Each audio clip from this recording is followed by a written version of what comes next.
بسم اللہ الرحمن الرحیم۔ السلام علیکم پیارے پاکستان کے پیارے باسیوں، اپنے اس چینل پر ہم آپ کو پاکستان فرسٹ سیریز کی آج تیسری ویڈیو میں خوش آمدید کہتے ہیں۔ ہم ایک بات کا پہلے ہی بتا دیں کہ ہم کسی کی بیماری پر کسی قسم کا بھی مذاق نہیں اڑاتے۔ اللہ ہم سب کو تندرست و توانا رکھے، آمین۔ دراصل ہم ان حقائق سے پردہ اٹھانے کی کوشش کریں گے جو بیماری کے نام پر ہمارے ساتھ ہمارے سیاسی جماعتوں کے لیڈران کرتے ہیں۔ تو آئیے ویڈیو شروع کرتے ہیں۔ ہر ہفتے یا کچھ دنوں کے بعد ہماری عوام کو کوئی نہ کوئی نیا لولی پاپ دے دیا جاتا ہے کہ چلو اب اس سے چند دن اپنا دل بہلاؤ اور ایک دوسرے کو گالم گلوچ کرو، دست و گریباں ہو جاؤ، اور ہمارے کچھ سیاسی مداری تمام چینلز پر ڈگڈگی لیے پرائم ٹائم میں آ بیٹھیں گے اور تم لوگ صرف ان کے اشاروں پر ناچتے رہنا۔ اصل مدعے یا عوامی مسائل پر کوئی نہیں بولے گا، کیونکہ وہ تو صرف الیکشن کا منشور ہے جو صرف عوام کو بے وقوف اور الیکشن کے ٹائم کا لولی پاپ ہے۔ آج کل نواز شریف کے ویزے اور صحت کو لے کر جو نیا تماشا شروع ہوا ہے، اسی کو ہم تھوڑا کھولتے ہیں اور تفصیلات بیان کرتے ہیں اور دیکھتے ہیں کہ آج ہمارے اس پروگرام میں ہم کن سیاسی رہنماؤں کے بارے میں گفتگو کرتے ہیں۔ نمبر 1، خورشید شاہ، پاکستان پیپلز پارٹی سے تعلق، عمر 70 سال، 19/11/2019 کو نیب کے زیر حراست آئے اور پہلے ہی دن موصوف national institute of cardio vascular diseases Sukkur کے مہمان بنے۔ جو صاحب 2 دن پہلے قومی اسمبلی میں چیخ کر اور ہاتھ اٹھا کر بول رہے تھے، گلا پھاڑ رہے تھے، وہ صاحب جیسے ہی اریسٹ ہوئے فوراً ویل چیئر پر آ گئے اور ہسپتال پہنچ گئے۔ مدعا کیا ہے، مسئلہ کیا ہے؟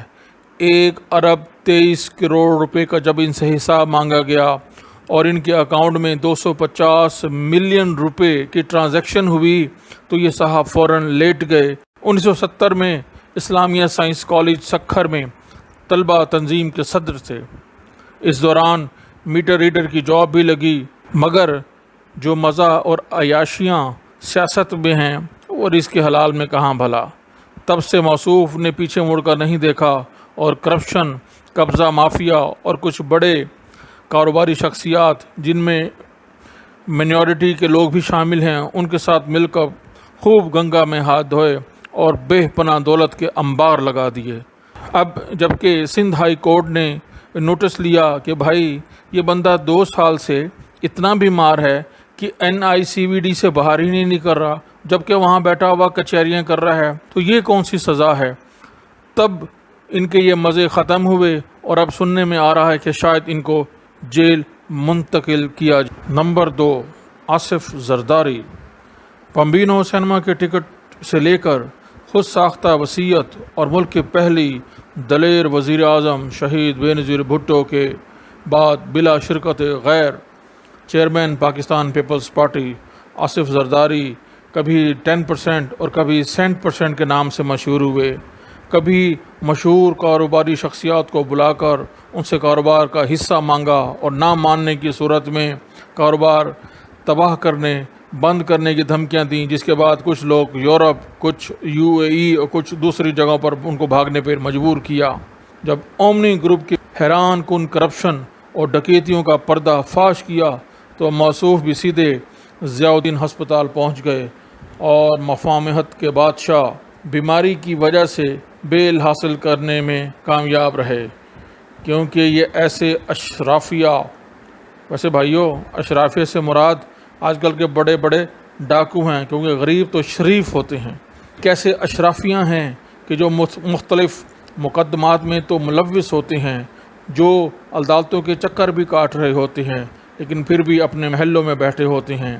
اب ہم ذکر کرتے ہیں نون لیگ یا شین لیگ کے شہباز شریف کا۔ جناب یہ بہت ماہر کھلاڑی ہیں، مائک توڑنے، لندن کی سڑکوں پر بغیر پروٹوکول کے بھاگتے 70 سالہ شہباز شریف، جب ان کو عدالت بلایا جاتا ہے کہ موصوف کمر درد اور کرونا یا کسی اور چیز کا بہانہ بنا کر یہ اپنے محلات میں ہی موجود رہتے ہیں۔ شہباز شریف انتہائی سچے انسان ہیں، کبھی جھوٹ نہیں بولتے کہ میں نے تو کبھی دھیلے کی کرپشن نہیں کی،